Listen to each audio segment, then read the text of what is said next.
देखिए, कल की घटना अभी जो माननीय जिलाध्यक्ष भारतीय जनता पार्टी जनपद मऊ ने बताया, जैसा कि पार्टी द्वारा पूर्व से आयोजित कार्यक्रम था, सारे हमारे जितने भी ब्लॉक थे और हमारे समस्त ब्लॉकों पे जो भी हमारे पंचायत के जो प्रतिनिधि बीडीसी, जिला पंचायत और प्रधानगढ़ जो जीते हैं, उनका स्वागत समारोह का कार्यक्रम था। उसी में मैं अपने बड़राव के रास्ते से जा रहा था। अचानक समाजवादी जो कहीं धरने पे बैठे थे, हमको कोई जानकारी नहीं थी, और अचानक मेरी गाड़ी के सामने आकर के और पूरा कचरा और धान और उसमें ईंट कंकड़ भी था, मेरी गाड़ी पे आकर उन लोगों ने हमला कर दिया।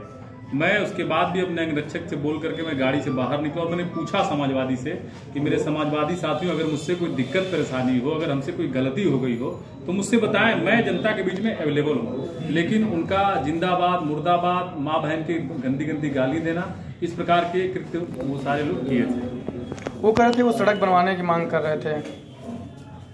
इस सड़क बनवाने की वो मांग कर रहे थे। जैसा कि आप सभी को ज्ञात होगा, जब से मैं चुनाव जीता हूं 2 सदन मैंने देखा है, और दोनों सदनों में न केवल घोसी की ही, मैं पूरे जनपद की कोने कोने की बात मैंने उठाई है।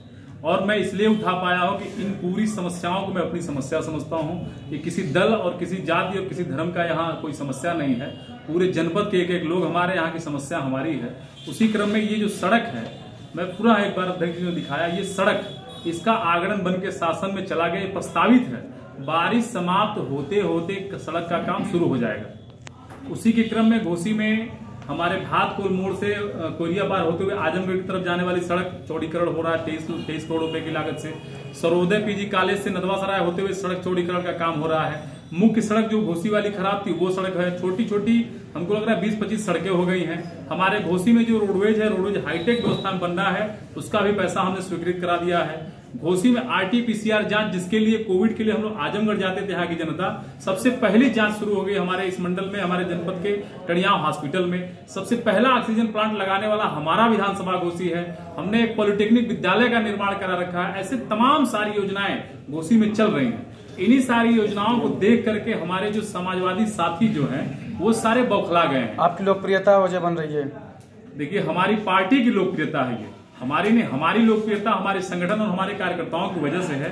ये पूर्ण रूप से भारतीय जनता पार्टी, योगी आदित्यनाथ और प्रधानमंत्री नरेंद्र मोदी जी की लोकप्रियता से घबराए हैं। जैसा कि अभी बताया है आपने कि राजीव राय जो है यहाँ अधिकारियों को धमकी दे रहे हैं। मैं आपसे कहना चाहता हूँ कि राजीव राय तो धमकी दे रहे हैं, उनके गुर्गे, सोचिए कि एक जनप्रतिनिधि पे जानलेवा हमला मारने की स्थिति में वो लोग थे, तो वो आम जनता के साथ क्या सलूक करते हैं। जिनका मुखिया कहता है कि समय आने तो हम बताएंगे, ऐसी धमकी देता है, उनके कार्यकर्ता किस प्रकार का भाव रखेंगे, ये आप स्वयं समझ सकते हैं। आप भी SDM को लेकर के आप शब्दों का प्रयोग किए थे, उसको क्या कहें? देखिए, मैं पुनः आपसे कहना चाहता हूँ कि मेरा कोई अशब्द नहीं था। मैं जनता के कार्यों को लेकर कटिबद्ध हूँ, जनता की समस्याओं को लेकर कटिबद्ध हूँ, और उसी क्रम में, उसी जनता में एक जो श्रेणी है, हमारा लक्ष्य है कि समाज के अंतिम पंक्ति में खड़ा व्यक्ति, उसके पास हम जाएंगे। जैसा कि सरकार हमारी कह रही है कि हम रेहड़ी पटरी दुकानदारों को हम सहयोग करेंगे, उनके रोजगार में किसी प्रकार की कोई दिक्कत परेशानी नहीं आएगी। और जो भी हमारी सरकार की नीतियों के खिलाफ जाएगा, सरकार की मंशा के विपरीत जाएगा, तो मैं ऐसा होने नहीं दूंगा। मैं अपनी सरकार की नीतियों को जन जन तक पहुंचाने का काम करूंगा। क्या आप मान रहे हैं कि अधिकारी मनमाना कर रहे हैं? कुछ अधिकारी मनमाना जो कर रहे हैं, सरकार उनको ठीक करने का काम कर रही है। बात पहुंचाएंगे आप? पूरी बात पहुंचाऊंगा।